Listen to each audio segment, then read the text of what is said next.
Hey friends, it's Mr. Jim and welcome back to Kid Short Stories. If this is your first time, welcome to the family. We are the podcast that turns your ideas into an amazing adventure every single day. You know, we couldn't even exist without imaginations from kids just like you. So if you have an idea for a story, I'd love to see it. Check down in the show notes below for how you can submit your own story idea, and maybe we'll turn it into an awesome adventure. And parents, if you're new to kids podcasting, I want to challenge you to listen to podcasting for 5 days in a row with your kids. It's going to increase their imagination, decrease screen time, and we're going to have a lot of fun along the way. Are you guys ready for today's adventure? Me too, let's go!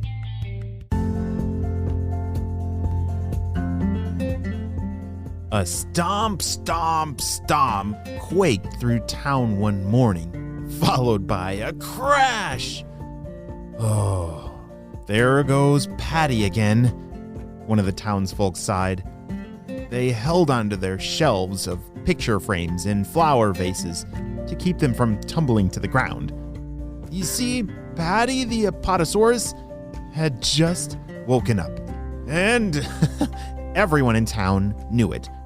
He was the largest dinosaur and also the clumsiest.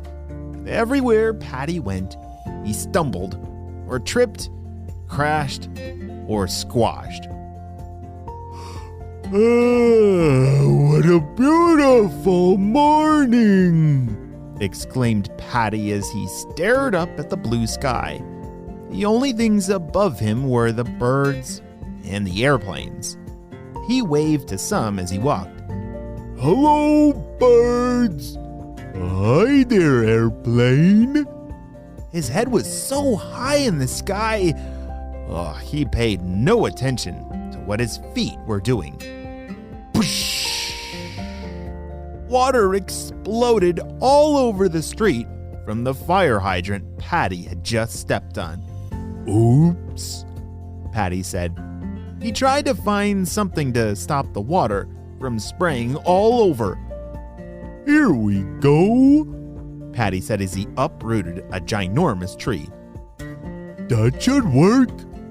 The dinosaur stuck the tree inside the broken hydrant, plugging the hole.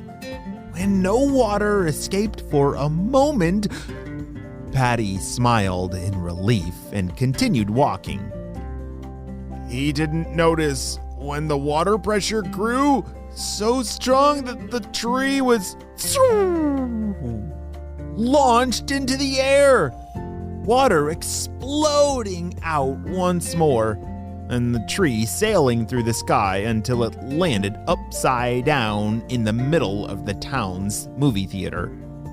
The firefighters sighed when they received the call. Oh, Patty, what are we going to do about that dinosaur?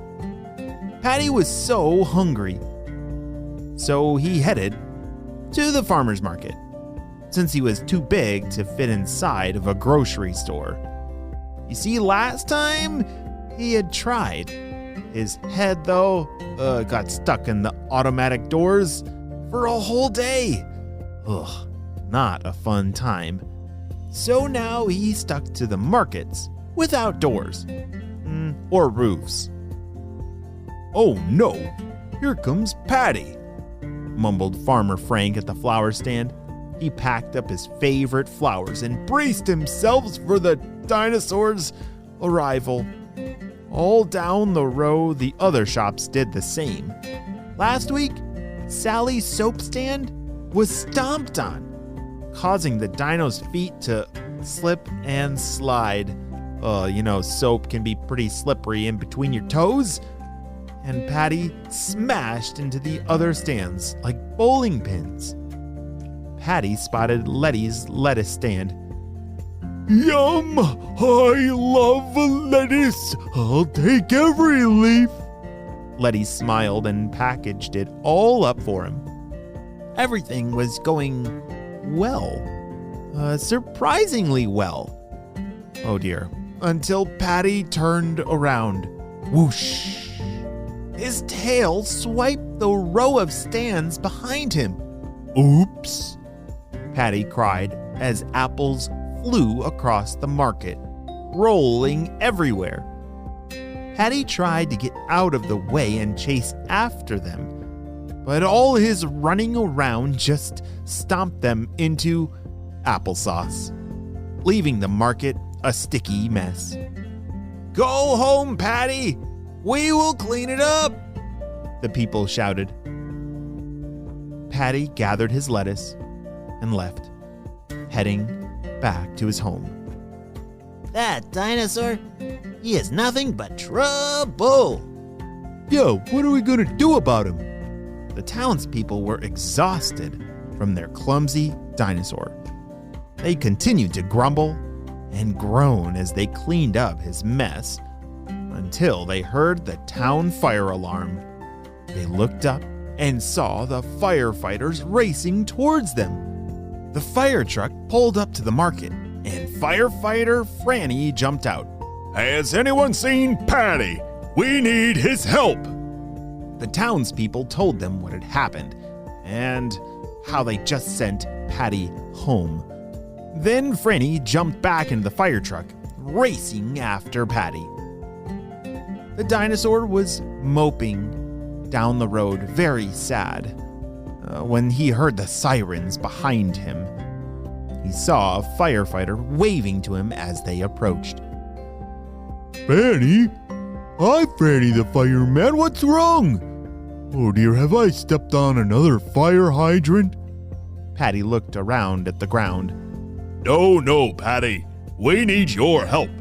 The school took a class trip to the skyscraper, and the elevator broke. They are stuck at the top, and we can't reach them with our ladders. It's too tall. The townspeople needed Patty.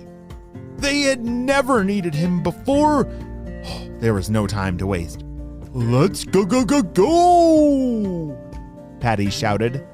Together, Patty and the fire truck raced to save the kids.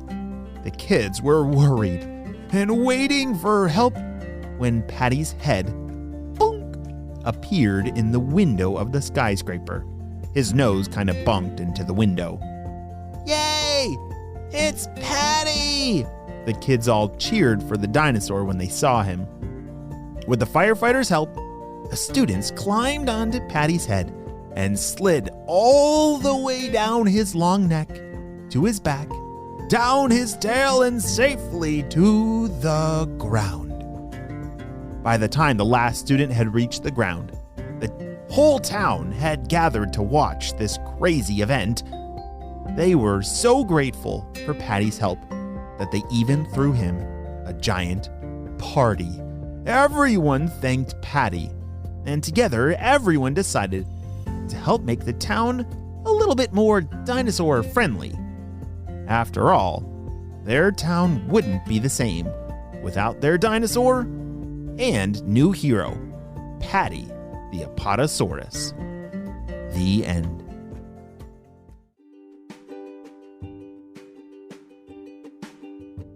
Great job. You listened all the way to the end, and it's time for Kid Shoutouts. I want to say hey to Maya from Washington, Jordan from Arizona, Roman and Julian from Wisconsin, Lincoln from Massachusetts, Ethan from North Carolina, Ward from Tennessee, and John from Nebraska. I'm so glad that you're all in the Kid Short Stories family. We could not have this much fun with imagination without you, my friends. Well, I hope you all have a super duper day, and I'll see you next time. Bye!